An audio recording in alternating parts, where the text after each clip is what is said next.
All right, so a very good evening, everyone. Good evening.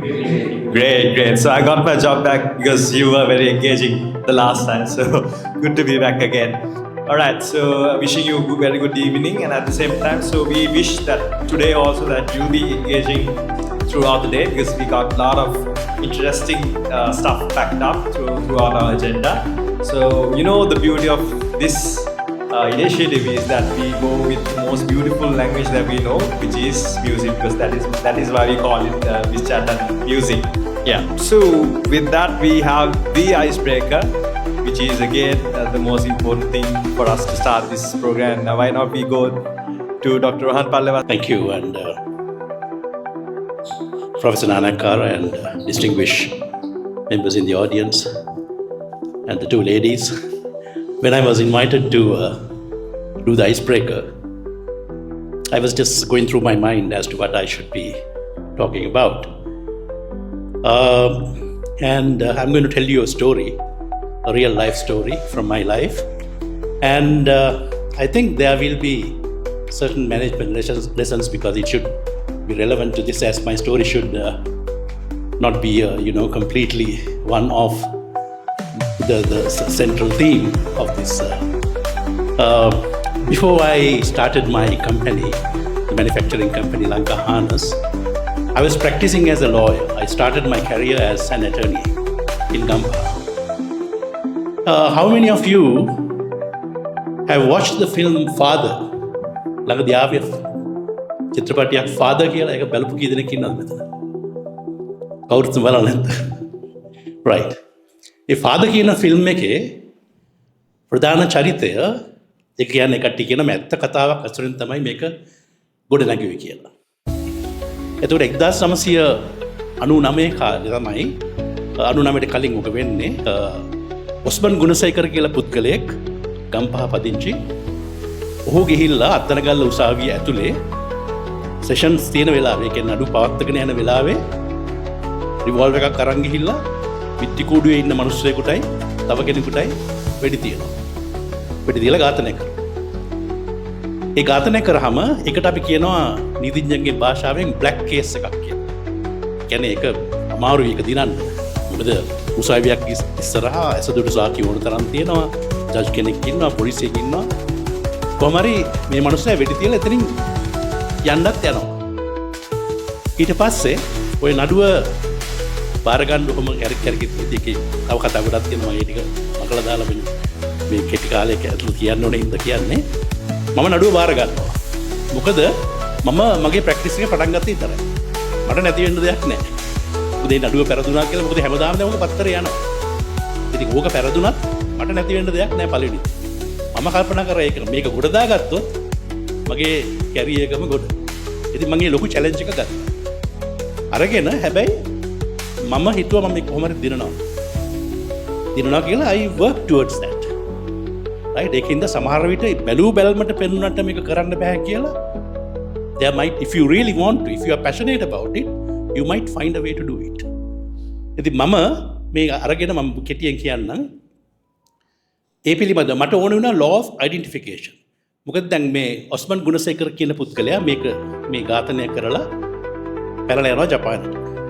ජපානයෙන් ඔහුව අල්ලගෙන ඇවිල්ලා ලංකාවේ ඉදිරිපත් කරන අධිකරණයට. ඔබ දන්නවා අධිකරණ ඉදිරිපත් කරාම හඳුනා ගැනීමේ පෙරට්ටුවක් තියෙනවා. ඒ හඳුනා ගැනීමේ පෙරට්ටුවේදී උසාවියේ හිටපු ඇසදුටු සාක්ෂිකරුවන් 38 දෙනෙක් ඔස්මන් ගුණසේකර, ඒ කියන්නේ දැන් හඳුනා ගැනීමේ පෙරට්ටුවක් කියන්නේ ඒ දැන් අල්ලගෙන ආම ඔස්මන් ගුණසේකර විත්තිකරුවොත් ඉන්නවා. ඒ වගේ තව 7 දෙනෙක් විතර දානවා. 8 දෙනෙක්ව දාන්න පුළුවන් සාමාන්‍ය එක්කෙනෙක්. ඒ කරලා සාක්ෂිකරුව එනවා දැන් ඒ කාමරය ඇතුළට, හඳුනා ගැනීමේ පෙරට්ටුව තියෙන කාමරය ඇතුළට. ඇවිල්ලා එතකොට අහනවා, මෙතන ඉන්න මැජිස්ට්‍රේට් කෙනෙක් සටහන් කරගන්නවා. මෙතනින් ඒ අහවල් ඔය වෙඩි තියනවා දැකපු ඒ පුද්ගලයා මෙතන ඉන්නවද කියලා. එතකොට කියනවා වමේ ඉඳලා තුන්වෙනියට ඉන්න පුද්ගලයා තමයි මේ වෙඩි තිබ්බේ කියලා. මේකෙදි ඇසදුටු සාක්ෂිකාරයෝ 38 දෙනාම ඔස්මන් ගුණසේකරම අඳුර ගන්නවා. හැබැයි ඒක අඳුරගන්නේ කොහොමද? ඔගේ අධිකරණයේ සිද්ධ වෙන කටයුතු වල යට පැත්ත කිව්වොත්, ඉන ප්ලේ එක කිව්වොත් පොලිසියෙන් දැන් තමයි මේ සාක්ෂිකාරියෝ එක්කන් එන්නේ. අර ඒකෙත් පෙන්නන්න එක්කන් එන්නේ පොලිසිය. එතන පොලිසියෙන් අර අයට කියනවා වම් පැත්තේ ඉඳලා තුන්වෙනිය පෙන්නන්න කියලා. හරි? එතකොට ඒ කට්ටිය මොකද අවුරුදු ගානකට පස්සේ ඒ කට්ටිය මතකේ සමහරවට නැති වෙන්න පුළුවන්. නමුත් ඒ කට්ටිය දැන් පොලිසියෙන් කියනවානේ වම් පැත්තේ ඉඳලා තුන්වෙනිය පෙන්නන්න. දැන් පෙන්නනවා. දැන් 38 දෙනෙක්. ඇසදුටු සාක්ෂි 38ක් තියෙනවා. දැන් මේක කඩන්න ඉතාමත් මාරුයි. දැන් මම කල්පනා කරා මේක කඩනවා නම් මේ අනන්‍යතාවය නීතිය තමයි වැදගත් වෙන්නේ. අනන්‍යතාවය ගැන නීතිය ලංකාවේ එච්චර ඩිවලොප් වෙලා තිබුණේ නැහැ. ඒ පිළිබඳව පොතපත තිබුණෙත් නැහැ. පස්සේ මම ගියා ඉන්දියාවට. ඉන්දියාවට ගිහිල්ලා පොත්පත් අරගෙන ආවා law of identification කියලා. ඒකෙදි මෙච්චර ලොකු පොතක් කිම එක තැනක් හොයාගත්තා. ඒකේ තියෙනවා දැන් ඔස්මන් ගුණසේකර සාක්කිකරුවෝ හැමදෙනෙක්ම කියලා තිබුණේ රැවුල වවාගත්ත කපායක් ඇඳගත්ත පුද්ගලයෙක් තමයි මේ ඝාතනය කරා කියලා කිව්වා. එතකොට දැන් හඳුනා ගැනීමේ පෙරට්ටුවේදී ඔස්මන් අඳුරගත්තී ඔහු හිටියේ සම්පූර්ණ රැවුල බාලා full shaven person. දැන් අර ඉන්දියාවේ එක ජජ් කෙනෙක් ලියපු පොතක තියෙනවා හඳුනා ගැනීම. ඒ කියන්නේ ඒකේ තියෙනවා තියරි එකක්. ඔබ යම් කිසි පුද්ගලයෙක් මුණ ගැසෙන්නේ පළවෙනි වතාවට නම් ඒ අවස්ථාවේ ඔහු රැවුල වවලා හිටියොත් සහ ඔහු දෙවෙනි වතාවට දකින්න විට ඔහු රැවුල කපලා හිටියොත් ඔබ කවදාවත් ඔහු අඳුරගන්නේ නැහැ කියලා. කවදාවත් අඳුරගන්නේ නැහැ කියලා. ඒක තියරි එකක් එස්ටැබ්ලිෂ් ඒක සවුත් ඇෆ්‍රිකන් ලෝ වල ඉන්දියාවල පිළිගත්ත දෙයක්. දැන් අධිකරණයේ මහාධිකරණයේ ගම්පහ රංජිත් සීලා කියලා මහත්මයෙක් ජජ් ඔහු ඉදිරියේ මේ නඩුව විභාග වුණේ. දැන් සාක්ෂිකාරයෝ කියනවා මම දැන් විත්තිය නීතිඥ හැටියට අහන්නේ ප්‍රශ්න කිහිපයයි. මම අහනවා මේ විත්ති කූඩුවේ ඉන්න පුද්ගලයා ඔබ ඔය අපරාධය සිදු වුණ දවසේ අධිකරණයේ මේ සිද්ධිය කරනවා දැක්කා. ඔව් දැක්කා. ඔබ මේ අධිකරණයේ සිට විත්තිකරු කලින් අඳුරනවා? නැහැ. ඔබ ඒ කියන්නේ ඔහු දකින්නේ පළවෙනි වතාවට. ඔව්. ඒ පළවෙනි වතාවේ ඔබ දකින්න විට ඔහු හිටියේ රැවුල වවලද? රැවුල කපලද? රැවුල වවල. ඒ වගේම ඔබ හඳුනා ගැනීම පෙරට්ටුවේදී හඳුනගත්තා.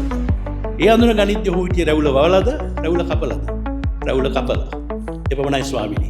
කියලා මම ප්‍රශ්න දෙකකින් එහාට අහන්නේ නැහැ. ඊට පස්සේ මම ඔය 8 දෙනෙක් විතර 38 දෙනාම කැඳෙව්වේ නැහැ.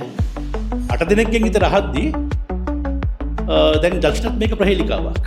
ඊට පස්සේ ඇහුවා Mr. Pallavath, what are you trying to I know that you are trying to get to something. What is it කියලා. ඊට පස්සේ මම අර පොත ඒකම highlight එකේ mark කරලා තිබ්බා. ගිහිල්ලා ජජ් ළඟ තිබ්බා.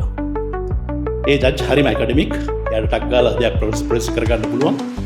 එයාක බලලා ඔළුව මෙහෙම වරලා කිව්වා මම හිතන්නේ මේ නඩුව අපිට තවදුරටත් ගෙනිහිල්ලා වැඩක් නැහැ කිව්වා.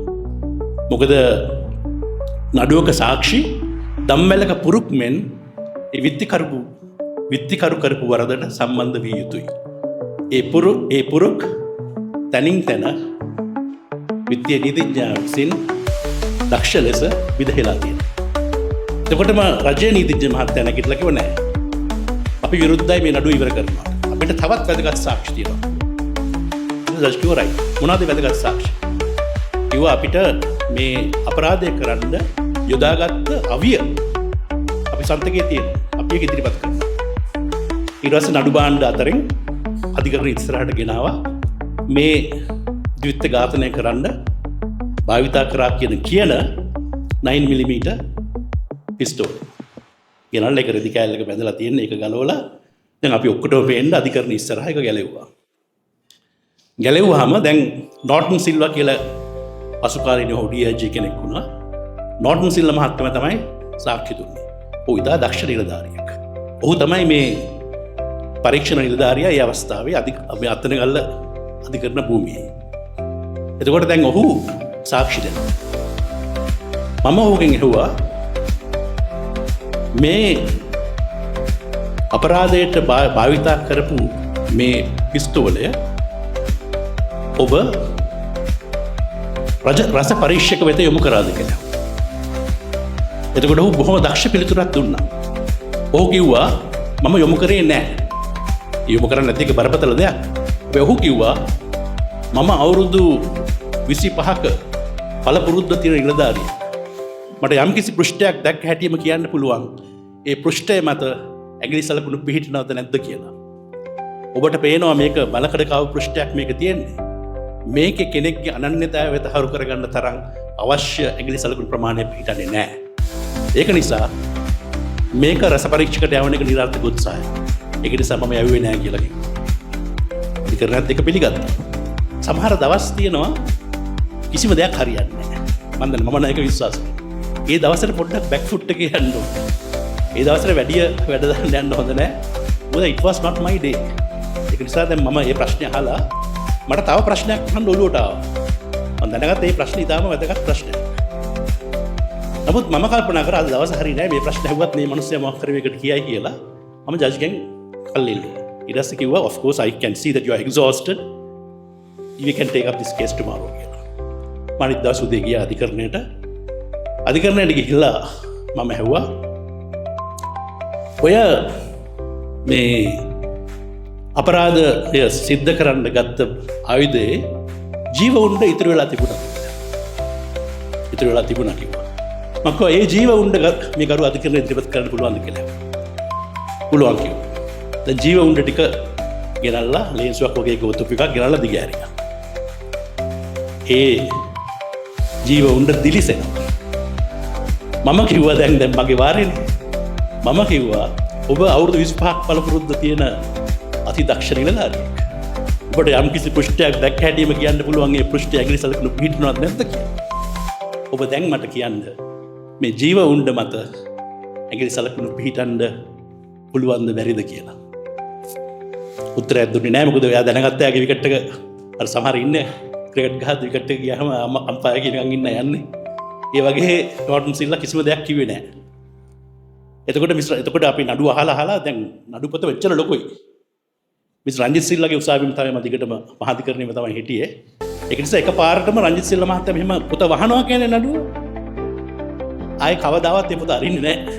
That's the end of the matter. එකපාරටම රංජිත් සිල්ලා මහත්තයා උදේ 10 ගානකට මෙහෙම පොත වැහුවා. වහලා කිව්වා මේ නඩුව තවදුරටත් අපිට ගෙනියන්න බෑ. ඒක නිසා මම තීරණය කරනවා මේ විත්තිකරු නිදොස්ට නිදහස් කරන්න. හරි. එතකොට මම මේක අපිට ගන්න තියෙන ලෙසන් එක ජීවිතේට බැලු බැලමට හරි අවුරුදු ගන්න ඇති කේස් එකක්. මොකද double murder එකක් in front of a judge in a courthouse, right? A junior lawyer wouldn't dare to take up a challenge like that, but I did and succeeded. So I trust there is a lesson for you to take, uphill tasks when it seems so adverse, but there might be an opportunity for you to succeed. Thank you very much. That's very wonderful, Dr. Rohan Pallewat. And I think I felt like that we were in a movie. So we started with that. I think you all felt the same. Yeah.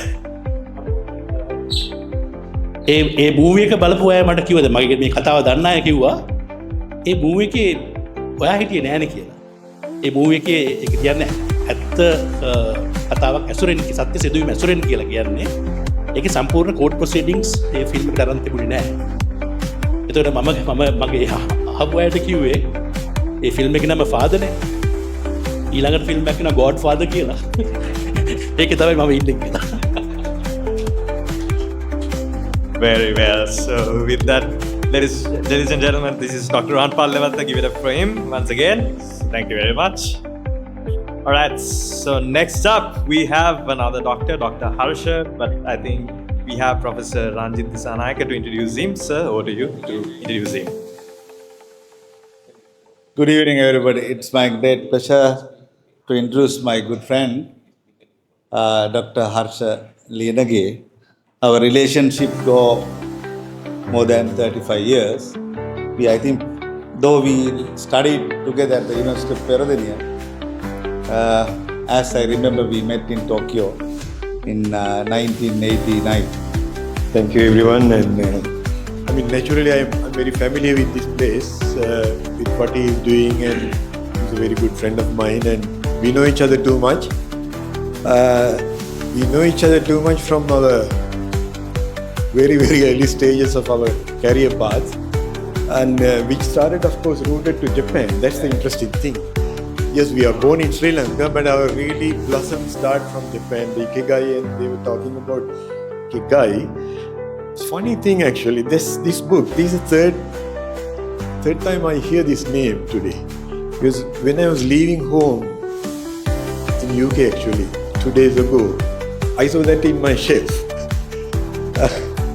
That my daughter wrote that, and I thought this was something about cooking. In this morning, and I was living in one of my friend's place, and his daughter just started saying Ikigai. And I was thinking, what she's talking about Ikigai? Someone here was talking about that. Then I just check actually. This is the easiest tool to understand what is it and everything now. So I just check what is it Ikigai about. And then Google started talking about there are 4 things in Ikigai.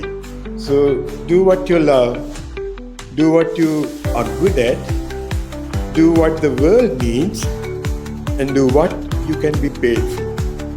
So I was thinking, am I doing all these things or did we do all these 4? Because before Ikigai, I mean, believe me, I was there for 6 years. අපි ඉකෙගයි කියන වචනේ ඇත්තට මේක අලුත් වචනයක් මට, to be honest. මට මතකයි 5 years. ඊට පස්සේ sorry? Guys. There you go. මම තේරුම් ගත්තේ like අද ගන්නකොට මේක මම ගන්න එක වචනේ. ඒකට කියන්නේ මම GPT නංගි කියලා. ඒ කියන්නේ අද අපිට මේක නිකම් blend එකක් අච්චාරුවක්. Because I've been in this, to be honest, I've been working in 14 countries over the last 25-30 plus years. So out of that, I was traveling in 49. Actually, tomorrow, day after, I'm going into the 50th country. So that is to say, like, when you travel around the world and mix up with these cultures, you're going to see that, the blend of one thing, the ambition. So you are here because you are entrepreneurs. So there are 2 things we both share. Of course, when I say ambition, you all know that. But there is another thing which I discovered, I didn't know that time. I'm pretty much sure you are not aware of it. So, let me introduce that the thing you don't know. So my invitation is simply, just stand up slowly, kindly, your hands like this, close your eyes,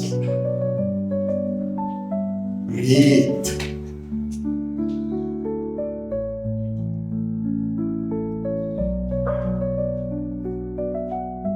See, this is something we all do. And the most important thing in this breath, we all share something in common.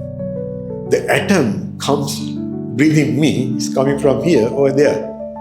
Something you exhaled is inside me now. And something I exhaled inside him now. So, sorry, now you can sit, of course. This is not a lesson, but I just want to give you a kind of feel which I learned through my ambition. Thank you very much, Dr. Harsha. What an inspiring journey and what an inspiring story for all of us. Right, so next up, we have another interesting one. So if you are on social media, so this person is very trending these days, and all of the people are looking up to that person also. But I'm not the one who is going to introduce him. It will be by Engineer Chamath. What do you say? So my part is introducing Nikita. Before coming to that, I will take a little time to talk about generation business. Sam Walton lived in US, had an experience of handling Kmart because one of the Kmart outlet was operating close to his residence. He wanted to start similar and fortunate enough got the $25,000 from his father-in-law. He started a little supermarket called Walmart. It became the largest supermarket chain in the world after decades. He worked really hard, and Walmart was the number one business in the world at that time. They were able to beat General Motors, General Electric, then JP Morgan, Shell Gas, Coca-Cola, every businesses in the world. He worked hard actually continuously for decades. After that working years, he got tired and he wanted to retire. He gave the business to his children. After years, business started decaying. Then all the people wanted him to back again. He came back, worked again a few years, and bring the business to the next level, and handed over to his children again. I wanted to highlight one important point. That is, when he retiring, the Walmart, everything were in place. When you talk about management, either the people or the processors or the finance or the customers, either technology, everything were in place. What's changed? Only one thing: leadership role.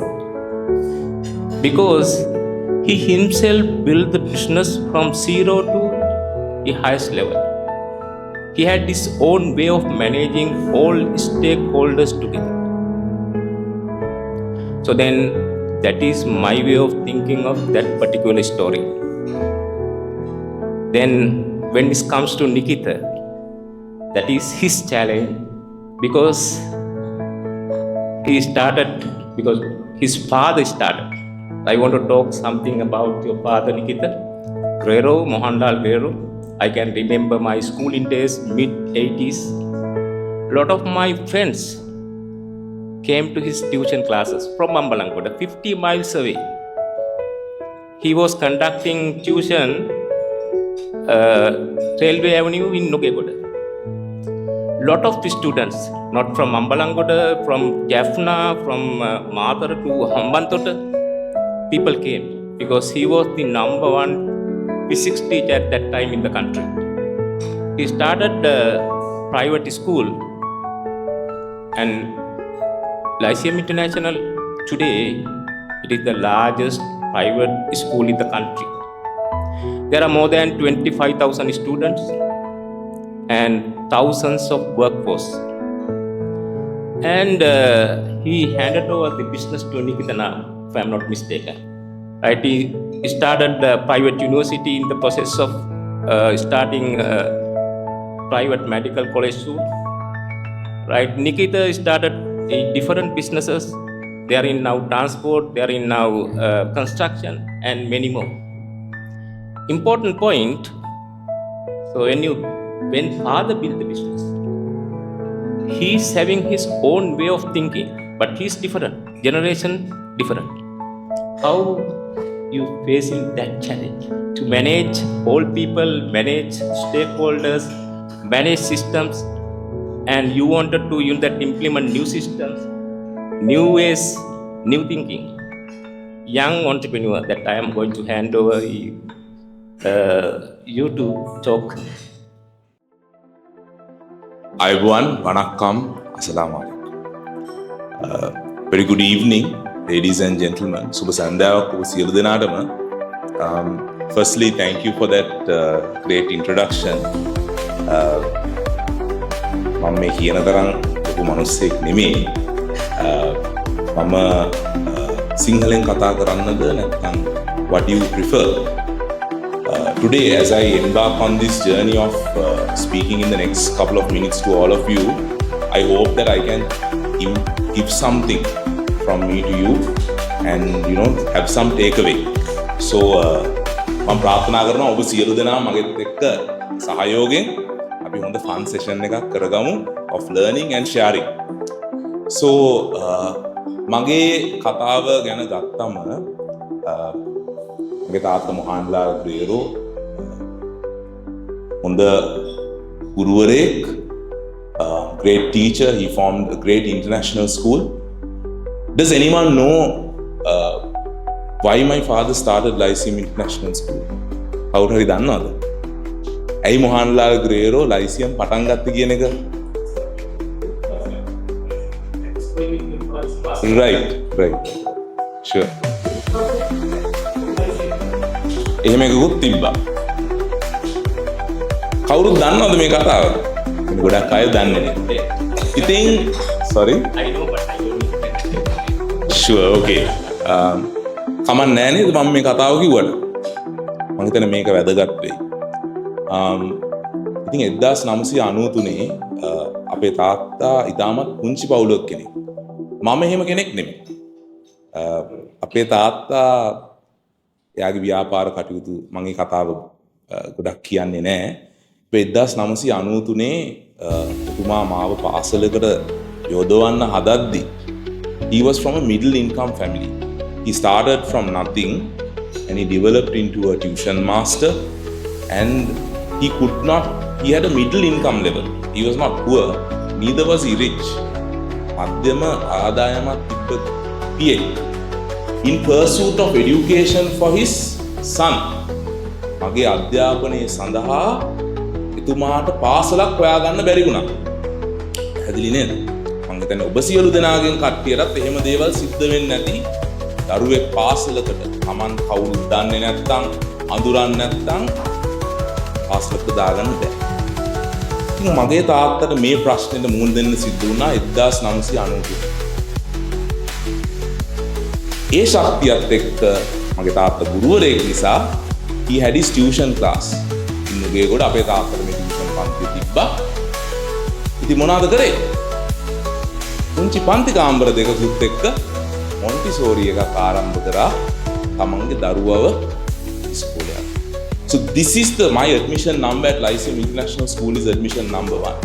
And he started this school to educate me, and I don't think he had a big ambition for this. He's an educationist. He's not a businessman. He's a true educationist. He's an engineer. ඉතින් ඔන්නෝම තමයි මේ ලයිසියම් ජාලය ආරම්භ වුණේ. මේ ලයිසියම් ජාත්‍යන්තර පාසල අධ්‍යාපනය සඳහා යොමු වෙච්ච පාසලක්. ඒක ලාභ නොලබන ආයතනයක්. Okay? So that is how now in my life, coming back to what you said, sir, the generational handover. So it was in my duty to continue this into the future. එහෙම හොඳයි නේද? මම කරගෙන ගියේ ඒක. So in 2010, I came back to Sri Lanka and I started working in Lyceum International School. Lyceum ජාත්‍යන්තර පාසලේ අධ්‍යාත්‍යන්තර පාසලේ මම හිතන්නේ ඒ කාලෙදි 2010 දී මම පැමිණෙද්දි ළමයි 8,000ක් වගේ හිටියා. බ්‍රාන්චස් කීපයක් තිබ්බා. මට අවුරුදු 21යි. මං ලයිසියම් එකේ අපි ඉතාමත් කලින් අපේ අධ්‍යාපන කටයුතු අවසන් වෙනවා. ඉතින් මගේ උපාධිය සහ ආචාර්ය උපාධිය මට අවුරුදු 21ක් වෙද්දී අවසන් කරන්න අවස්ථාව ලැබුණා. ඉතින් මේ ගමනේදී 2010 දී මගේ තාත්තා මං ඉතාමත් මං හොඳට එන්ජොයි කරපු මගේ තරුණ කාලේ උපරිම එන්ජොයි කරා. ඉතින් මම මෙහෙම ඉද්දී මං තව වෙනකුත් ව්‍යාපාරයක් පටන් ගත්තා. දැන් ට්‍රෙන්ඩින් කියලා කිව්වා. ඒක ගැන පොඩ්ඩක් කතා කරමු දෙවෙනියට. මේ කතාව වැදගත් වෙයි. ඒ හින්දා මං කියන්නම් ඔබ සියලු දෙනාට තමන්ගේ ගමනේද තමන්ගේ දරුවන්ගේ ගමනේද අනාගත කාලීනව මම මුලින්ම අපේ තාත්තා මාව යවුවේ කිව්වා නිකිත මං ගන්නවා ස්කූල් එක නුවරඑළියේදී මම මුලින් උගන්න හිටියා අපේ නුගේගොඩ තියෙන ප්‍රධාන පාසලේ. මම ෆිසික්ස් ටිකක් අපේ තාත්තා වගේම ඒ පාරෙම මාත් උගන්න හිටියා. මට ඒක ඒ හැකියාව තිබ්බ කියලා මම හිතනවා. ටික කාලයක් මම ඉගෙනුවා. ඊට පස්සේ මට තාත්තා කතා කරලා කිව්වා පුතා මම ගන්නවා ඉස්කෝලයක් නුවරඑළියේ. Can you do it? Why, yes, no problem. You know, what the hell? You know, that was my attitude. I said, okay. So, we started that school. May school it was an existing school with about 150 to 200 children. So he sent me there. It was another school. කියන්නේ ලයිසියම් එකක් කියන්නේ වෙනම දෙයක්. ඒ වෙනම දේවල් ගොඩාක් තියෙනවා ලයිසියම් කියන දේ ඇතුලේ. ඉතින් මගේ තාත්තා මේ පාසලට යද්දී ඇත්තටම මට ඒ කියන්නේ මගේ ජීවිතේ ලොකු දුකක් නැහැ. මේ කටුක කතාවක් නැහැ. Very good life I have had. මගේ තාත්තා වෙනම මට වාහනයක් දීලා තිබ්බා. හැබැයි මම තීරණය කරා 2010 දී ඒ අවස්ථාවේදී මොකද නුවරඑළිය යන්න එන්න ගියාම වියදම වැඩි. එහෙම නේද? වේස්ටේජ් එක වැඩි, කාය වේස්ටේජ් වැඩි, ෆියුල් වේස්ටේජ් වැඩි. ඉතින් මට මේක දැනෙනවා. මට මුදල කියන දේ නාස්ති කරන්නේ නැහැ. මගේ පොඩි කාලේ ඉඳන්ම මගේ මේ ඩිසිප්ලින් එක තිබ්බා. ඒක මම හදාගත්ත දෙයක්. අපේ තාත්තා අර පිරිමැස්මෙන් වැඩ කරන එක දැකලා due to his behaviors, I think that also to some extent came into me in addition to what I had within me. ඉතින් මම නුවරඑළිය යන්න මගේ පෞද්ගලික වාහනේ පාවිච්චි නොකර මම ගත්ත ට්‍රක් එකක්. අදටත් තියෙනවා ඒ ට්‍රක් එක Isuzu crew cab එකක්. ඒකට මම සිමෙන්ති කොට්ට 50ක් ගහගෙන තමයි මම නුවරඑළිය යන්නේ. මගේ රියදුරා ඉන්න දවස් තියෙනවා. නැත්තම් මම තනියෙන් යනවා. මට බර වාහන ලයිසන් එකක් තිබ්බා. මට මේ සිමෙන්ති කොට්ට 50 නුවරඑළියට අරන් ගියාම මට රුපියල් 100 ගාන ඉතුරුයි. ඒකට මගේ ෆියුල් කොස්ට් එකයි මගේ ෆියුල් කොස්ට් එක ඒ කාලෙදි කවර් වෙනවා. ඒක මම ගත්ත තීරණයක්. That's my decision. But I could have chosen to go in I had a Land Cruiser at that time. ඒ මොහොතේදී මගේ තිබ්බා. හැබැයි මං තීරණය කරේ අරදී. මොකද මට මේක ප්‍රොෆිට් කරන්න ඕනේ වුණා. මට ඉතිරි කරන්න ඕනේ වුණා. ඉතින් මේ විදියට පාසල් ගණනාවකට ගිහිල්ලා ලයිසියම් පාසල මේ ලයිසියම් එකේ කතාව පමණයි ලයිසියම් ඉන්ටර්නැෂනල් ස්කූල් කියන කතාව. දැන් මං මෙතුමාගේ ඒ ප්‍රශ්නෙට අපි දකිනවානේ තාත්තලගේ බිස්නස් පුතාලා හරියට කරගෙන යන්නේ නැති එක නේද? ඉතින් ඒකට මම නුවරඑළිය පාසල ගියාම ඒක අලුතෙන්ම මට හදන්න සිද්ධ වුණා. ලයිසියම් එකේ හොඳ ඇකඩමික් පාත්වේ එකක් තිබ්බා. හැබැයි ඕගනයිසේෂනල් ස්ට්‍රක්චර් එකක් කියන දේ තිබ්බේ නැහැ. මම කරේ මම මුලින්ම නුවරඑළිය හිටිය අවුරුදු දෙකක් අනුරාධපුර, කුරුණෑගල ඔහොම හැමතැනම අලුත් බ්‍රාන්චස් වලට මාව තමයි තාත්තා යවුවේ. ඉතින් මමයි ලොරියයි ඒ අලුත් බ්‍රාන්ච් එකට යනවා. මේ ගමනේදී මම කන්ස්ට්‍රක්ෂන්ද, සිකියුරිටි රස්සාවද, ඇඩ්මිෂන් ඔෆිසර්ගේ රස්සාවද, ඇඩ්මිට් කරන් පස්සේ රෙජිස්ට්‍රාර්ගේ රස්සාවද, HRද, සේවකයෙක් ටීචර් කෙනෙක් ගන්න එකද, ටීචර් කෙනෙක් ට්‍රේන් කරන එකද මේ හැම ඉරියව්වෙම ක්‍රීඩා කරනවා. කියන්නේ අපි දන්නවා අපි දකිනවා සමහරක් පොඩි පෙට්ටි කඩවල් වල මුලින්ම බේට ඇවිල්ලා ඕඩර් එක ගන්නවා. එහෙම නේද? දැන්ලා කියනවා ස්ට්‍රෝං ටී එකයි ඊට පස්සේ ටක් ගාලා යාම ගිහලා ටක් ගාලා තේ කාදනවා. කළා යාම ගෙනල්ලා දෙනවා. තේරෙනව නේද? කඩේ එක්කෙනයි. හැබැයි ගොඩක් වගේ පේනවා. You understand? So this is I don't know, somehow I was blessed. Luckily, it's a blessing to have that mindset to, do what it takes. My father gave me luxury, but I refused to take it.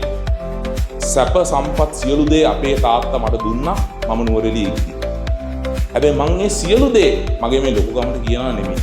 වරදවා හිතන්න එපා මගේ කතාව මම මේ කියන්නේ. මගේ හිටපු කණ්ඩායමත් එක්ක මොකද මගේ හිටපු කණ්ඩායමට ඒ සැප සම්පත් විඳින්න බෑ මොකද මගේ තාත්තා මට විතරයි දුන්නේ ඒක. ඉතින් මම ඒ කට්ටියත් එක්ක ඒ කණ්ඩායමේ මේසවල් අපේ පන්ති කාමරවල මේසවල් වල නිදාගෙන සීතල හොට් වෝටර් මොනවත් නැතුව මුල් කාලෙදී ඊට පස්සේ හොට් වෝටර් හදාගත්ත බැරල් එකකට රත් කරලා අන්න ඒ විදියට පොඩි ලයිෆ් ස්ටයිල් එකක් ගත කරලා කොහොම නුවරඑළියේ ඉඳන් මේ ලයිසියම් ජාත්‍යන්තර පාසලේ ඒ ජර්නි එක ඇත්තටම 2019 දී අපේ තාත්තා සම්පූර්ණයෙන් මට ලයිසියම් ඉන්ටර්නැෂනල් ස්කූල් මාව MD කරලා මට බාර දුන්නා. ඉතින් ඒ වෙනකම් මම හිතනවා මම සාමාන්‍යයෙන් හොඳින් කරගෙන ඇවිල්ලා ඇති කියලා. ඊට අමතරව පාසලෙන් පාසලට යද්දී මට අවශ්‍ය විදියට හදාගන්න මොකද අපේ තාත්තා හිතන විදියයි මගේ හිතන විදියයි පැහැදිලි වෙනසක් තියෙනවා. මොකද මට ඕනේ ස්ට්‍රක්චර් එක, ඕගනයිසේෂන්, පිළිවෙල, ටෙක්නොලොජි ඒ දේ. අපේ තාත්තට ඕනේ এডুকেෂන්, අර පිරිමැස්ම, ලාභයට මේක දෙන්න, කොහොමද මේක ලෝ කොස්ට් එකට අපි දෙන්නේ, පේරන්ට් මෙන්න මේ වගේ දේවල්. ඉතින් ඕක එද්දී මං යන පාසල මගේ තාත්තගේ ඒ ඉන්ඩිපෙන්ඩන්ස් එක අරගෙන 1 by 1 මට අවශ්‍ය විදියට ස්ට්‍රක්චර් කරගෙන ගිහිල්ලා අවසානයේදී මං සෙන්ට්‍රල් මැනේජ්මන්ට් එකක් හැදුවා. ලයිසියම් එකේ ඕනම වෙලාවක ඕනම තැනකදී එකම ස්පීඩ් එකට යන්නේ lessons. හැම බ්‍රාන්ච් එකේම එකම දවසේදී තමයි exams sit කරන්නේ. Standard across the island is the same, just like most businesses. But that is the value that I bought in. And ඒකේ තිබ්බා ඉතින් ඒකේ gap එකක් තිබ්බා, පිළිගන්න නැති දේවල් තිබ්බා. හැබැයි යම් කාලෙකදී අපේ තාත්තට මං හිතන්නේ බුද්ධිය තිබ්බා තේරුම් ගන්න now it's time to let him to do accounting systems ගෙනාවා, හොඳ softwares ගෙනාවා, ඒ වගේ දේවල් කරන්න සිද්ධ වුණා. හැබැයි අපේ තාත්තා පොඩ අතහැරියා. එයා කරපු දේ ඉතා වැදගත්. එයාත් ඉතාමත් ස්ට්‍රෝං කෙනෙක්නේ. අපේ තාත්තා පොඩ අතහැරලා මට සුදුසු වෙලාවට ක්‍රමක්‍රමයෙන් මට තනියෙන් හිතලා කරගෙන යන අවස්ථාව දුන්නා. අධ්‍යාපන පැත්තෙන් වෙනස්කම් කරන්න දුන්නා. ඒ වගේ ස්ටෑන්ඩඩ් ස්ට්‍රක්චර් එකක් මට ඇති කරන්න ලැබුණා. ඉතින් ඇත්තටම ගොඩක් අපි දකිනවා ඒ අර founders pride. Founders do not want to let go. එහෙම නේද? ගොඩක් අපි දකිනවා අපි මේ බිස්නස් එකට අල්ලගෙන ඉන්නවා. තමන්ගේ පුතාට chance එකක් දෙන්නෙම නැහැ. ඉතින් පුතා වෙන කොහේ රටක හරි කොහේ හරි නතර වෙලා. නේද? ගොඩාක් දුරට මේ දේ සිද්ධ වෙනවා. ඉතින් ඒ වගේ දෙයක් අපිට පහු කරගෙන යන්න පුළුවන් වුණා. ඉතින් මම හිතන්නේ ප්‍රධාන මාතෘකාව ඕක වුණාට මම ඔබ සියලු දෙනාට කියන්නම් NCG Express ගැන ඔබ සියලු දෙනාම අහලා තියෙනවා මම හිතන්නේ. මම කිසිම විදියකින් ඇත්තටම මේ ප්‍රසිද්ධ වෙන්න බලාපොරොත්තු වෙලා හිටපු මිනිස්සෙක් නෙමෙයි. මම අවුරුදු 12ක් විදුහල්පතිවරයෙක් හැටියට වැඩ කළා. ළමයි 6000ක් ඉන්න ඉස්කෝලවල විදුහල්පතිවරයෙක් හැටියට පාන්දර 4 ඉඳන් රෑ 9-10 වෙනකන් දිනපතා වැඩ කරපු ගුරුවරයෙක්. හැබැයි මම 2005 දී මගේ පුදුම ආසාවක් තිබ්බා. I had a great love for buses. මේක දැන් නිකන් අර පරිප්පුයි කේක්කුයි වගේ නේ. ඒක මොන වගේ බස්ද දන්නවද? මේ දැන් ඔබ සියලු දෙනා දන්නේ NCG ලක්ෂරි බස් එක. ලංකාවේ තියෙන ගණන්ම බස් එක ආර ඩිසිප්ලින් යුනිෆෝම් එකක් ඇඳලා යන්නේ NCG. ඒකේ ඩ්‍රයිවර්ස්ලා ටයි එකක් ඇඳලා. එහෙම නේද දන්නේ? හැබැයි මම ආස දේලන් බස් එකේ ඩබල් ක්ලච් කරලා සරම ඇඳගෙන අන්න ඒක තමයි මගේ මුල. මම පොඩි කාලේ ඉඳන් බස් එකට නැගලා මේ කොහොමද මේ ටයිමින් ගියර් බොක්ස් එක ගැන මම හිතන්නේ සමහරක් අය දන්නවා. ඩබල් ක්ලච් කරලා ගියර්ස් මාරු කරලා අමුතු නිකන් නැටුමක් වගේ ඒක. ඒ තරම් ටැලන්ට් එකක් තියෙන්න ඕනේ ඔපරේට් කරන්න. ඉතින් මට මතකයි මම මේ අද උදේ අපේ තිබ්බ පොඩි සෙෂන් එකක්. ඒකදී මම කිව්වා මම 5 වසරේදී කරා ස්පීච් එකක්. ඒක තමයි මගේ පැෂන් එක. මගේ ඩියුටි එක තමයි මේ ඉස්කෝලේ කරන එක. පැහැදිලිද මං කියන්නේ? It's my responsibility. මගේ වගකීමක් තියෙනවා මේ පාසල ඉතා හොඳින් කරගෙන යන්න. But my passion was this entire bus thing. Right? ඉතින් මම මේක අපේ තාත්තා සම්පූර්ණයෙන් විරුද්ධයි. දැන් මගේ තාත්තා මේ ඉස්කෝලේ හැදලා මෙච්චර ලස්සන දෙයක් මට හදලා දීලා වැදගත්කම නේ ඔක්කොම. ඒරෝ කිව්වම නේ අධ්‍යාපනයයි අරකයි මේකයි නේ. ආනේ. මම සම්පූර්ණයෙන් වෙනස්. බස් එක යන්න ඕනේ, කොන්දොස්තර වැඩේ කරන්න ඕනේ. right? මම කියන්නම් මගේ පොඩි කතාව පළවෙනි දවසේ මම කොහොමද බස් එක අරගෙන ගියේ කියලා. එතකොට මම හිතනවා මට අවුරුදු 13ක් නැත්නම් 14ක් විතර ඇති. මේ ඉස්කෝලේ තියෙනවා buses. Registered to Lyceum International School. හරි? වැරදි වැඩ ඔක්කොම. හැබැයි කියන්න ඕනේ. ඒ කාලේ මම මයිනර්නේ හින්දා කමක් නැහැ මං හිතන්නේ නේ. පොඩි chance එකක් ලැබෙයි. ඉතින් මම බස් ස්ටෑන්ඩ් එකට යනවා මගේ පර්මිට් නැහැ මොනවත් නැහැ. ඉස්සෙල්ලා පිළිලා අත්තා දවසක දන්නවනේ මේ බස් වල යන අය ඉන්නවනේ බස් වල නොගියපුවා එන්නේ නැහැ මෙතන. ගියා අත්තා දවස් බස් ස්ටෑන්ඩ් එකට බස් ස්ටෑන්ඩ් එකේ ඉස්සෙල්ලා පිළිලා. හැබැයි මේ බස් ටික පිරේත කමේ කට්ටිය ඒගොල්ලන්ගේ ටයිම් එක ඒක අල්ලගෙන ඉන්නවා වෙන බස් එකක් ගන්න දෙන්නෙත් නැහැ මොනවත්ම.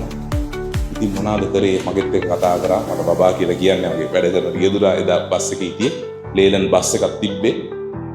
අපි කිව්වා අපි ගිහිල්ලා මේ මගියෝ ටික අපි වෙන ගානකට කතා කරගෙන අපි බස් එක එළිය පාක් කරලා අපි බස් එක ලෝඩ් කරමු. හරි මට බරපතලකමක් තේරෙන්නේ නැහැ නේ. මං ගොඩයි ලෝකේ. ඒ දවස්වල කතරගම ටිකට් එක මම හිතන්නේ 180යි. ඒ වගේ පොඩි ගාණක්. රුපියල් 250 ගානේ බස් එක ස්ටෑන්ඩ් එක පිට තියලා queue එකට ගිහිල්ලා one by one. So I didn't have to do these things, right? But that is the A drive එක තියෙන්න ඕනේ. ඉතින් ඒ විදිහට ඔන්න ඔහම තමයි ඔක පටන් ගත්තේ.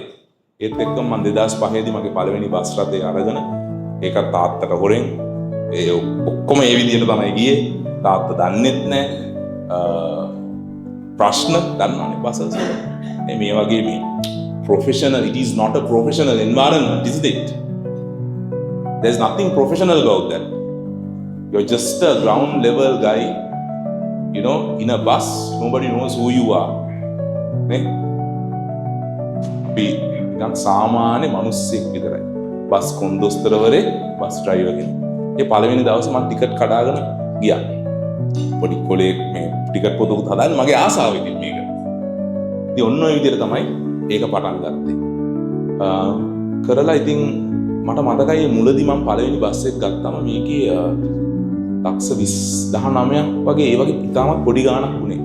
දැන් මම ලේලන්ඩ් එකක් මම හිතන්නේ ලක්ෂ 180ක් ළඟදී ගත්ත 190ක් විතර වෙනවා. ඉතින් මම මේ පළවෙනි බස් රථය අරගෙන ඇත්තටම මේ බස් රථය අපි ගැරේජ් එකකට ගියත් වර්ක්ෂොප් එකකට ගියත් මේ හැම සියලු අවස්ථාවෙදීම මම යනවා. මේ ගමනේදී තිබ්බේ මම දැන් බලද්දි මට ඒ කාලෙදි තේරුන්නේ නැහැ. මගේ දැන් මේක බලද්දි ඔබතුමන්ලට මේ කතාව කියද්දි as I narrate this story to you, I had that කියන මගේ අර පිරිමැස්ම කියන දේ උපරිම තත්ත්වෙට තිබ්බා. මම මගේ වැඩ කරන මිනිස්සෙක්වත් මස් මාළු කෑල්ලක්වත් කන්න දෙන්නේ නැහැ. ඇත්ත කතාව. සල්ලි ඉතුරු කරා. මංවත් කන්නේ නැහැ. සමහරක් මිනිස්සු හිතනවා පුදුම හිඟන්නේ කියලා නේ. නේද? But if you want to develop, Tamanta, now I have over 200 buses. If you want to develop, that is the way journey you have to walk. අපිට ෂෝ එක දාලා යාළුවොත් එක්ක කාලා බීලා නේද හැම සිකුරාදම් පාටි කරලා ක්ලබින් ගිහිල්ලා මගේ ජීවිතේ මම එන්ජොයි කරා. ඒක වෙනම දෙයක්. හැබැයි මේ ව්‍යාපාරෙදී අපිට හැම සතෙම වටිනවා. Even what you eat, you have to have the guts. Now you must be thinking that මට ලැජ්ජ වෙන්න ඕනේ මෙහෙම කියන්නේ. මට ලැජ්ජ නැහැ. මොකද එහෙම තමයි අපි කරේ. ඒ මොකද මට තාත්තගේ උදව් නැහැනේ මේක කරා. මට තනියෙන් මේක කරන්න ඕනේ. මට හැම සතෙම වටිනවා. මට බෙදා ගන්න බිත්තරේ බව වටිනවා. මේ විදියට කරලා තමයි ඒ වගේ තමයි මනස තිබ්බේ. ඊට පස්සේ පොඩ ඒක වෙනස් වුණා. හොඳට එද්දි හැබැයි අනවශ්‍ය වියදම් කිසිම දෙයක් නැහැ. අනවශ්‍ය වැඩ කිසිම දෙයක් නැහැ. මම මගේ වැඩ කරන මිනිස්සුත් එක්ක මම කන්න බොන්න යන්නේ නැහැ. ඒ වගේ මාර ඩිසිප්ලින් එකක් තිබ්බා. ඒවත් එක්ක මට හොඳ රෙස්පෙක්ට් එකක් හැදුනා ඉන්ඩස්ට්‍රි එකේ. මගේ බස් එක මුලින්ම බදුල්ල කොළඹ දුවන ගමන් මගේ ප්‍රියදුරාට heart attack එකක් අදටත් එයා වැඩ මම ගාව එයා heart attack එකක් හැදිලා එයාට බයිපාස් එකක් කරන්න වුණා. ඒ අවස්ථාවේදී මගේ ළඟ තිබ්බේ මගේ account එකේ තිබ්බේ සියලු මුදල් මං එයාට වියදම් කරලා මං එයාව සුව කරා. ඒ කරපු ක්‍රියාවලියට මේක this was unheard of in the bus industry. No owner did this for his employee. So after this act මේ හොඳ ක්‍රියාවලියෙන් මට කිසිම ප්‍රශ්නයක් නැහැ පාරේ යද්දි. දැන් දන්නව නේද පාරවල් වල තියෙනවා ටයිම් කීපර්ලා ඉන්නවා රනර්ලා ඉන්නවා රුපියල් 100 මෙන් දෙන්න ඕනේ. රස් කරලා ගහනවා ගන්නවා. මට මේ කිසි ප්‍රශ්නයක් නැහැ. මොකද මම ඒ කරපු හොඳ ක්‍රියාවලිය නිසා. ඉතින් මම ඔබ සියලු දෙනාටම කියනවා to all of you, I think I have done something to be invited here. අපේ හොඳ ගතිගුණ තියෙන්න ඕනේ. අපේ හොඳ ක්‍රියාවලිය තියෙන්න ඕනේ. අපි හොඳ මිනිස්සු වෙන්න ඕනේ. අපේ වැඩ කරන මිනිස්සුන්ට අපි සලකන්න ඕනේ. අපි ආත්මාර්ථකාමී වෙන්න හොඳ නැහැ. අපි මිනිස්සු ගැන හිතන්න ඕනේ. අපි හරි දේ කරන්න ඕනේ. අපි බිස්නස් කරද්දී you have to be doing the correct thing. You have to do ethical business. You have to do it in the correct way. We must not do unnecessary things. වංචා කරලා, හොර කරලා, මිනිස්සුන්ගෙන් රවට්ටලා සල්ලි හම්බ කරලා මේ කිසි දෙයක් yaadෙන්නේ නැහැ. මං ඉගෙන ගත්ත පාඩම් මෙන්න මේක. අර හොඳටම හරි ගිහිල්ලා තියෙනවා. මගේ NCG ඉතාමත් කෙටියෙන් කියන්නම්. මං කරලා තියෙන දේවල් ටික පොරක් වෙන්න නෙමෙයි මේ ඔබ සියලු දෙනාට කියන්නේ. මම මෙහෙම කතා කරන්න කවදාවත් මගේ ජීවිතේ බලාපොරොත්තු වෙන්නේ නැහැ. මොකද මේ පව එක මේ පබ්ලිසිටි එක ඇත්තටම අවශ්‍ය නැහැ. මම මෙහෙම YouTube වලට යන්න කැමති වෙලා හිටියේ නැහැ. ඒකට හේතුව ඇත්තටම මම ගුරුවරයෙක්. දරුවෝ මට වන්දනාමාන කරලා මට සලකලා තියෙනවා. මට ගරු කරලා තියෙනවා. හැබැයි මගේ මේ ලොකුකම කියලා ගන්න එපා කියලා තමයි මම මේ කියන්නේ ඔබ සියලු දෙනාට. හැබැයි ඔබ සියලු දෙනාට මොන හරි දෙයක් ගන්න මේකෙන්. මම මේ සියලු දේ ඔබ සියලු දෙනාට කියන්නේ මගේ තාත්තා මේ පටන් ගත්ත මේ පාසල යම් තරමනේ මම දැන් මම සෑහෙන මට්ටමකට දියුණු කරා. 3 ගුණයක් විතර දියුණු කරා. තිබ්බ මට්ටමට වඩා. ඒකත් එක්ක මේක වටේට අධ්‍යාපනයේ වටේට අධ්‍යාපන ආයතන 8ක් සියලුම දේ. ඒ කියන්නේ දරුවෙක් අවුරුදු 1මාරි ඉඳන් ඒගොල්ලන් කැම්පස් එකට යනකම්ම ඒ අධ්‍යාපනයේ from Lyceum කැම්පස් එකක් වෙනකම් ආරම්භ කරා. ඒත් එක්කම මේ NCG Holdings කියලා ආයතනයක් පටන් ගත්තා. මම තනි බස් එකකින් මේක පටන් ගත්තේ. 2009 මෙතුමා කවුද එතන ගිහිල්ලා යුද්ධ ගැන කතා කරා. 2009 යුද්ධය අවසන් වෙලා දවස් 2-3ක් ඇතුළත මම නිමාඩු රට හිටියේ දවස්වල මම නිමාඩුවට ඇවිල්ලා මම ඉවර වෙච්ච ගමන්ම ගියා ජැෆ්නා. ඒකෙන් මම ලොකු ස්ටෙපින් පොයින්ට් එකක් වුණා. මම ගත්ත රිස්ක් එක. ඒ වෙලාවේ ඉතින් මට තේරෙන්නේ නැහැ, මට මැරෙන්න බයකුත් නැහැ, මට වැඩකුත් නැහැ. ඒ හින්දා මම ගියා බස් එකක් අරගෙන ලෝඩ් කරගෙන ජැෆ්නා ෆස්ට් ටයිම්. මම තමයි first operator Jaffna Colombo. Permits 22යි තියෙන එකෙන් 12ක් NCG Express. First operator. ඒ රිස්ක් එක ගත්ත නිසා තමයි මට ඒ තත්ත්වය තියෙන්නේ. ඉතින් මේ ගමනේදී මට ඔබ සියලු දෙනාට කියන්න තියෙන ඉතාමත් පොඩි දෙයක්. Tamanට දියුණු වෙන්න නම් ඕනේ අර කතාවක් තියෙනවා you have to want it as bad as you want to breathe. ඒ කියන්නේ Taman වතුරකට ගිහිල්ලා හුස්ම හිර වෙන තරමට Tamanගේ කැපවීම තියෙන්න ඕනේ. නිින්දයන් නැති වෙන්න ඕනේ. පාන්දර ඇහැරෙන්න ඕනේ. කලින් නිදා ගන්න ඕනේ. කන බොන ඒවා අඩු වෙන්න ඕනේ. කලින් නිදා ගන්න ඕනේ. උදෙන් නැගිටින්න ඕනේ. නැතු මේ කිසි දෙයක් කරන්න බෑ. වැරදි වැඩ අඩු වෙන්න ඕනේ. වැරදි වැඩ තියෙන්නත් ඕනේ නේද? හැබැයි ඒවට කාලීනව නේ? every Friday set වෙලා යාළුවෝ ටිකත් එක්ක බීලා පහුවදා ආයි ඇඟ මුණු ශරීරෙම මේකට පල්ලෙහාට වැටෙනව නේද? නැද්ද? තමන්ගේ efficiency එක පහුවදා අඩු කරලා මේක නිකන් අර ඒ තරම් අපේ තියෙන්න ඕනේ guts කියන දේ තියෙන්න ඕනේ. එහෙනම් හැමෝටම entrepreneur කෙනෙක් වෙන්න බෑ. මේ සර්ලාගේ අවශ්‍යතාවය තමයි ඔබ සියලු දෙනාම entrepreneurs කරන්න. ඒක තමයි මේ රටේ දිනන්න තියෙන විදිය. හැබැයි තමන්ට හැමෝටම මේ මම entrepreneur කියලා එහෙම කියලා වැඩ නැහැ. තමන්ගේ අර පුදුම discipline එකක් තියෙන්න ඕනේ. You have to have what it takes. If not, you will never achieve it. And you have to be a good man or a good woman. තමන්ගේ ඒ දේවල් නැත්තම් අපේ රටේ මොනවද තියෙන ප්‍රශ්න? ඇයි දිනු වෙන්න බැරි? මගේ මේ කතාවෙන් පස්සේ කියයි උගේ තාත්තට සල්ලි තිබ්බා ඔය බොරු කිව්වේ නැද්ද? මට වැඩක් නැහැ ඉතින් ඔයගොල්ලෝ මොනා කිව්වා නැද්ද? මම වැඩේ කරලා ඉවරයිනේ. හැබැයි ඒක තමයි අපේ තියෙන කුහක මනස. අපේ තියෙන මේ මනස නිසා තමයි අපේ තියෙන අපේ නෑදෑයන්ට ඉරිසියා කරන ඒ ගති නේ?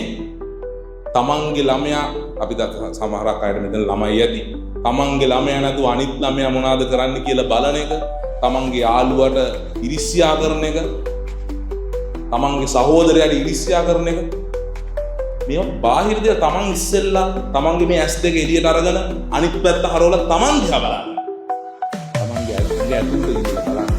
කොහොමද තමන් හිතන්නේ කියලා. Take a moment to do that. අපේ මේ කුහක අදහස් වෙනස් වෙලා අපිට තව කෙනෙක්ගේ දියුණුව මොනු හදවතින්ම බලන්න පුළුවන් නම් මේක තමයි දේ. තමන් පිළිගන්නේ නැති ඇත්තටම මේ ලයිසියම් පාසල් සියලු මේ හැම ප්‍රින්සිපල් කෙනෙක් මම බිහි කරපු කට්ටිය කියලා මට ආඩම්බරෙන් කියන්න පුළුවන්. Proudly I can tell you. I have worked in and out of Lyceum School. I know in and out as a principal. More than any businessman, I know that.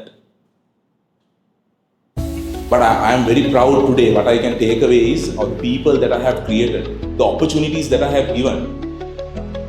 මම ලයිසියම් එකට එද්දි 2010 දී මගේ එක සේවකයෙක් වාහනයක් තිබ්බේ නැහැ. තිබ්බේ ලයිසියම් එකේ ඔය බස් දෙක තුනක් තිබ්බා. ඒත් එක්කම අපේ තාත්තගේ වාහනේ තිබ්බා. ඒ ගෙදර ඒ තිබ්බානේ ස්කූල් එකට එක වෑන් එකක්. දැන් අපේ ස්ටාෆ් එකට above 100 vehicles තියෙනවා. ඒක තමයි මගේ සතුට. Because I was able to create an organization that can fund that. තේරෙනවද? ඒ කියන්නේ මට මේක දියුණු කරන්න පුළුවන් වෙලා මගේ ස්ටාෆ් එකට වාහනවල යන්න ඒ ඇබිලිටි එක ලයිසියම් ඉස්කෝලේට කවදාවත් ඒක මම මේ බාහිර ව්‍යාපාර සියලු දේ සම්පූර්ණයෙන්ම මේ ඒක වටේ තියෙන ව්‍යාපාර 40ක් විතර ඇති 40ක් 50ක් වගේ ඇති මේවා ටික හදලා ඒවා ඔපරේට් කරන්න දීලා මේ ගමනේදී මට ලබා ගන්න තියෙන්නේ එච්චරයි මම මේ මහා මේ හොඳ මේ අග සම්පූර්ණ මිනිස්සෙක් නෙමෙයි මම මේ කියන්නේ මගේ මේ මට ඇත්තටම හෙට මරුණත් අවුලක් නැහැ මොකද මම ඒ තරම් මම හිතනවා මම ඒ තරම් නිදහස් මට කරන්න පුළුවන් උපරිම දේ මම කරලා තියෙනවා අපේ මිනිස්සු. ඉතින් අපිට අවසානයේදී මේ සියලු මුදල් අපිට සල්ලි ඕනේ මුලින්. සල්ලි නැතුව කිසි දෙයක් කරන්න බෑ. ඒක නිකන් බොරු කතා. සල්ලි ඕනේමයි. මේ සල්ලි වලින් පස්සේ අපි අනිත් මිනිස්සුන් අපි බබලෝමු නේ? අනිත් මිනිස්සු බබලෙද්දි පුදුම සතුටක් තියෙන්නේ. නේද? ඒ බබලෙන කෙනාට මුල මත්තක තියෙද්දි එයාට හැමදාමත් බබලෙන්න පුළුවන්. මුල අපි දකිනවා බබලෙද්දි සමහරක් අයට මුල අමතක වෙනවා. එතකොට ඒ බබලීම සබා ධර්මෙන් නැති වී යනවා. රෝහන් මහත්මයා කිව්වා මේ if it is not the day that's so true. You know, if it is not the day you take a back foot. When you are doing something successfully you feel it. මොකද අපිට තනියෙන් මේ දේ කරන්න බෑ. අපිට ඒ blessing එකක් තියෙනවා. අපිට ලැබීම තියෙනවා. අපිට අපේ සපෝට් එක තියෙන්න ඕනේ මේ සබා ධර්මයේ ඒක දැනෙනවා මේක මේ වෙලාවේ නේ පොඩ ඉවසන්න ඕන වෙලා තවත් පොඩ්ඩක් ඉවසන්න ඕන සමහර. ඒ වගේ අවස්ථාවල් තියෙනවා. ගොඩක් අයට වරදින්නේ නොහැකියාවෙන් නෙමෙයි. The ability to manage finance. Lot of people are very capable. මැරිලා වැඩ කරන මිනිස්සු ඉන්නවා. 24 hours එහෙම ඒ જાතේ මිනිස්සු ඉන්නවා. හැබැයි finance manage කරගන්න බැහැ ගොඩක් අය. Financial discipline එක. එතනින් තමයි පරාදය. එතනදී මම හොඳ දැනග හිටියා. හැම වෙලේම ෆයිනෑන්ෂල් පැත්ත ඉතාමත් සේෆ්. ඒ කියන්නේ මට නිදා ගන්න පුළුවන් විදිහට තමයි මම වැඩ කරන්නේ. මට ෂුවර් දෙයට හැබැයි මම රිස්ක් එක ගන්නවා. මට ෂුවර් නම් මම අනිවාර්යෙන් රිස්ක් එක ගන්නවා. ඒත් එක්කම හොඳට හිතලා තීරණයක් ගත්තන් පස්සේ කවුරු කිව්වත් ඒක වෙනස් කරන්නෙත් නැහැ. හැබැයි හොඳට හිතනවා. හැමෝගෙම අදහස් ගන්නවා. අනි තීරණ ගන්නෙ නැහැ. අර මම පොර කියලා මං හිතන්නේ නැහැ. ඒ වගේ මං අනිත් අයගේ අදහස් අරගෙන සමස්ත තීරණ ගන්න හැබැයි ඒක වෙනස් කරන්නේ නැහැ ඊට පස්සේ. මොනාර තිබ්බද ඔබතුමාගේ?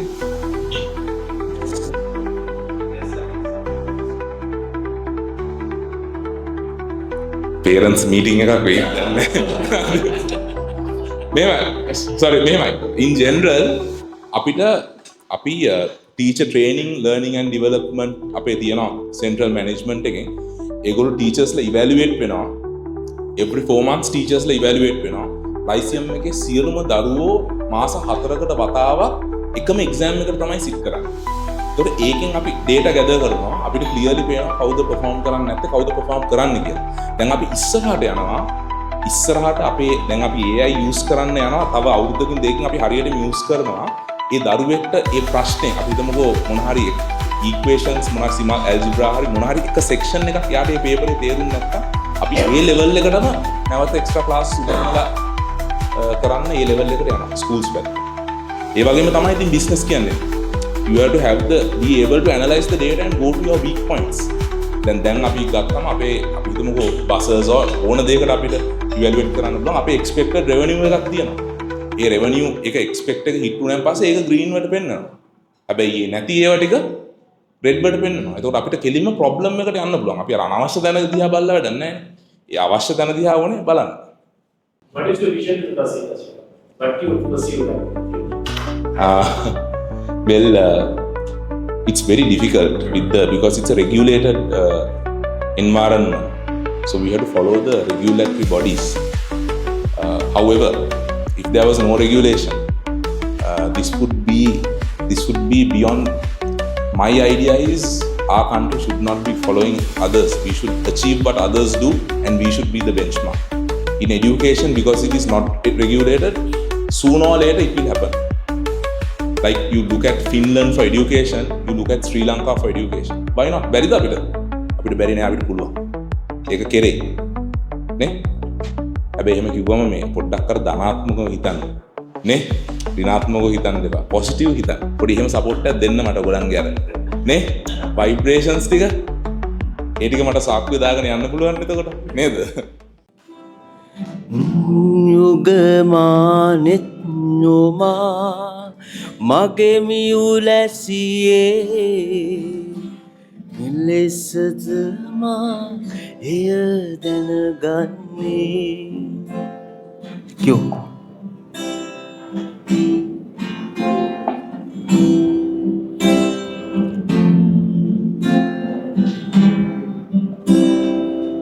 You see, we have like a lot more interesting stuff coming up, and we can end up in a high note as well, I believe.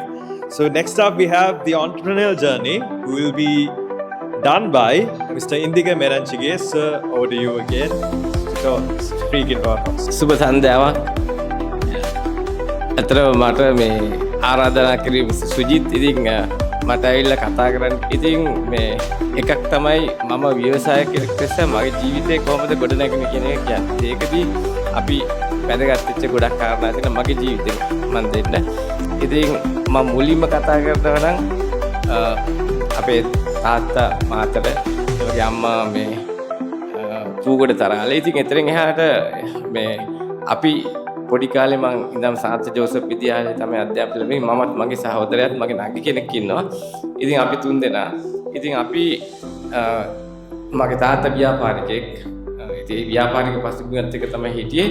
ඉතින් ඒ ව්‍යාපාරික පසුබිමත් එක මගේ අම්මයි ග්‍රැජුවේට් ඉකොන් ටීචර් කෙනෙක්. ඉතින් අම්මා නිසා අපිට වත්තලට යන්න වුණා. වත්තල අම්මා ඉස්කෝලේ අවුරුදු 16ක් සෙන්ට් ඇන්ස් එක උගන්වපු නිසා. ඉතින් ඒ කාලෙදී ඇත්තටම අපි අපේ ජීවිතේ හැඩගැස්සුවේ තාත්තා. ඉතින් මම මේ පණිවිඩය දෙන්න ආසයි. මොකද හේතුව අපි ජීවිතේ අපි අපේ ළමයිට පන්නරයක් දෙන්න නැත්නම් අපේ ළමයිව අපි කරන දෙයට ව්‍යවසායකයන් අතර ආසාව ඇති කරන්නේ නැත්නම් මම දැකලා තියෙන සමහරක් ව්‍යවසායකයන් කියලා අපේ දෙන අපේ ළමයිට කවදාවත් දෙන්න ඉඩ දෙන්නේ නැහැ කියලා. ඒක හරි නරකයි. මොකද හේතුව අපි ව්‍යවසායකත්වයේ තුල ඉදී අපි විසින් ව්‍යවසායකත්වයේ මුලින්ම හදන්න අපේ ළමයි. ඒක තමයි මූලික වෙන්නේ. එතකොට තමයි අපේ ව්‍යවසායකත්වයේ ලොකු වෙන්නේ.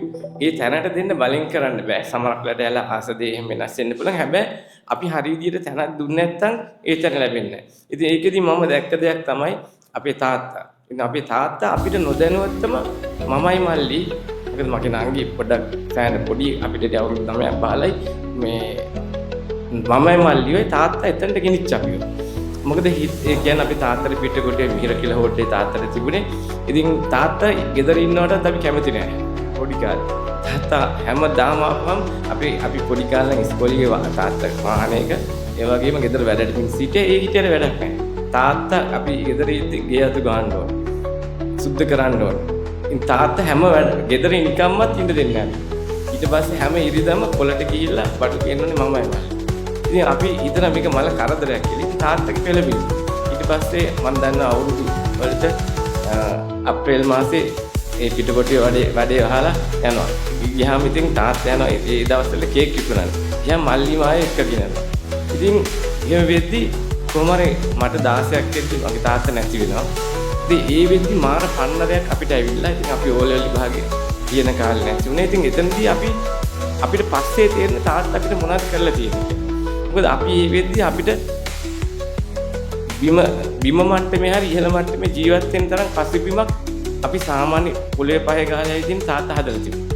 ඉතින් එතනින් එහාට විවිධ ප්‍රස්තාව ආවට පස්සේ අපේ පිටිකොටිය කඩේ විකුණන්න වුණා. මොකද අපිට ලොකු අත්දැකීමක් තිබුණේ නැහැ. ඉතින් එතනින් එහාට අපි ඉගෙන ගද්දිත් මමයි මල්ලි දක්ෂයි. ඒ කියන්නේ ඉස්කෝලේ උනත් බෙස්ට් ක්ලාස් එකේ හිටියේ O level කරද්දි.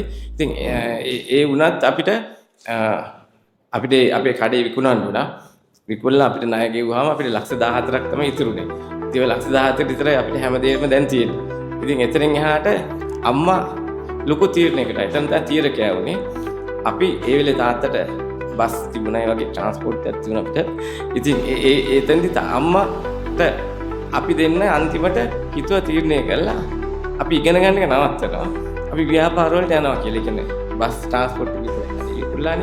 එතකොට ඒ තැනට ගියාම එතනින් එහාට අපි අපිට ඒ ලක්ෂ 14නුත් අපි වෙනස් වෙච්ච තැන ලක්ෂ 8ක් ඩිමෝ එකට ඇඩ්වාන්ස් කිරෝ බස් එකක් ගන්න. ඒකෙදි අපි කොච්චර වෙලා හොඳ කමද කියනවා නම් දොර දෙකේ බස් එකක් ඕන මාස 7ක් විතර ගියා දෙන්න නැතුව. මල්ලි මට ඇවිල්ලා කිව්වා අයියේ අපිට මෙච්චරයි සල්ලි තියෙන්නේ මේ කරන් මේ ඩ්‍රයිවර්ලා කොන්දස්ලා හොරකම් කරයි ඒක කරන්න එපා අයියේ කියලා මල්ලි නැවතුවා. ඊට පස්සේ මම අපි ඇඩ්වාන්ස් එක අරගෙන ඒ සල්ලි වලින් තමයි අපි අන්රිච්ඩ් වාහනයක් අරගෙන යාළුවෙකුගේ සේල් එකට දාලා විකුණලා එතනින් එහාට තමයි අපි ජීවිතේ මේ වාහන බිස්නස් වාහන විකුණන්න පටන් ගත්තා. ඉතින් එතනින් එහාට මගේ ජීවිතේ ලොකු වෙනස් වෙච්ච තැනක් තමයි 96 මට මගේ ඥාතියෙක් නිසා යමා කම්පැනි එක අවුරුද්දක් ට්‍රේනින් එකට යන්න හම්බුණා.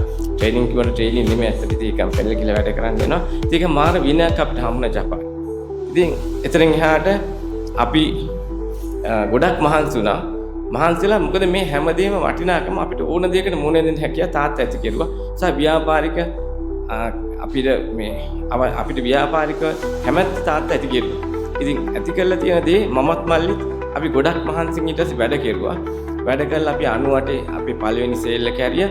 ඉතින් අද වෙද්දී අපි මම හිතන්නේ අතේ ඉලක්කම් ගන්නට 1 2 3 4 5 ඇතුළතදී ප්‍රධාන පෙළේ ව්‍යාපාරවලදී වාහන ආනයනේ ඉන්නවා. ඒ වගේම මම අපේ හැකියාවල් මත මම අවුරුදු දැන් 2012 ඉඳන් වාහන ආනයන කරන සංගම සභාපතිවරයෙක් කටයුතු කරනවා. රජයේ හැම ගොඩක් නීති වෙනස් කිරීමේදී මම දායකත්වයේ දක්වලා තියෙනවා. ඉතින් ඒ වැඩ කරගෙන යනවා.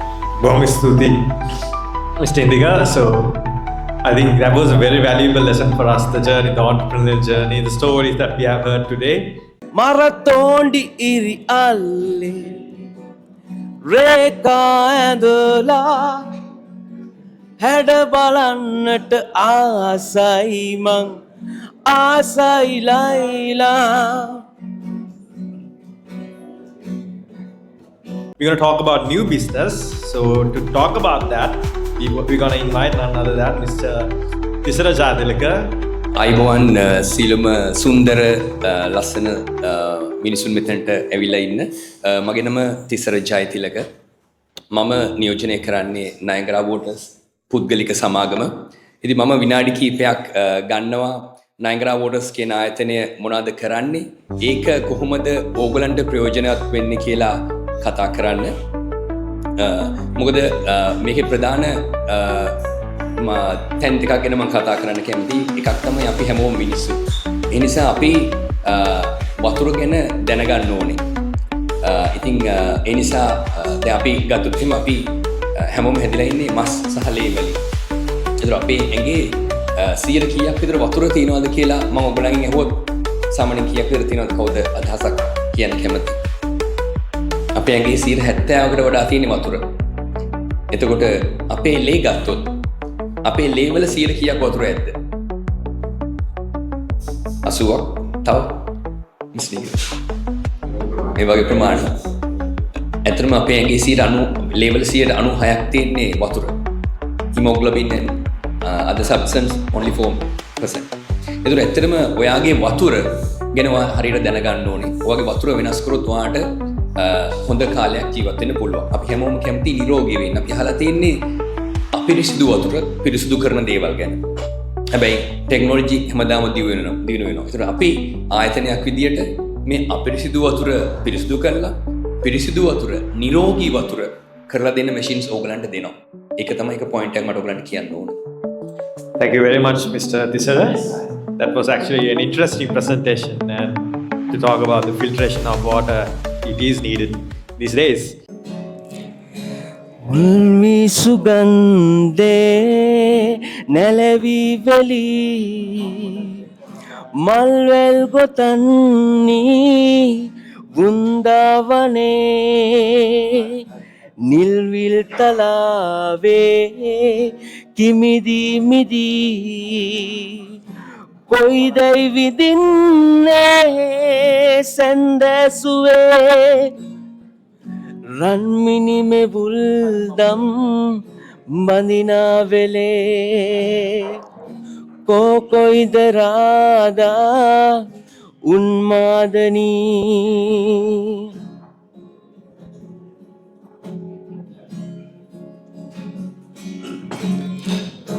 උන්මාදනී කියමු දන්නවද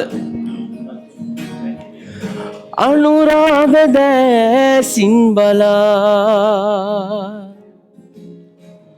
සොඳුරුයි සුපෙම්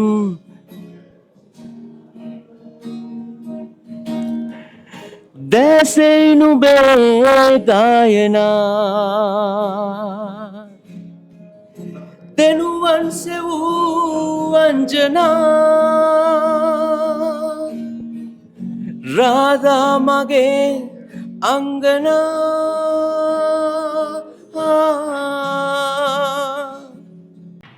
Good evening to everyone. Everyone in business, whether entrepreneurs or employees, are interested in effective leadership. CEO is central to providing an effective leadership. The question is whether you like to have a CEO who is popular among employees. A survey was done in 2020 and a report appeared in the Forbes magazine where it reported that 52 countries participated in the study, and they examined the role of the most valued CEOs in the lives of these employees. According to this study, wanted leaders who provide hope for the future. 56% of the participants said that their CEOs must guarantee or ensure or contribute to a better hope for the employees' future. සීසීකඩ විසිරුණු සිතිවිලි දිය බුබුලේ නලියන පෙන කැටිවාගේ කියමු නැතිව හුදකලාවෙ තනි වී සිටියම් සිහින ආකරේක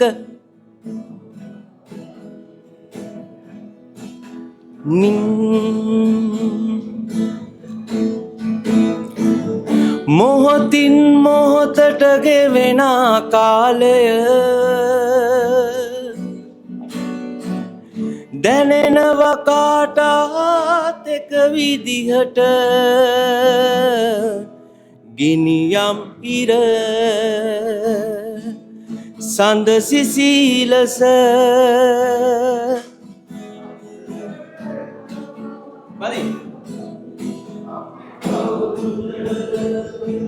Right, so with that, we're gonna end today's session. I hope you have got a lot of good takeaways from today's session, and we'll meet again soon.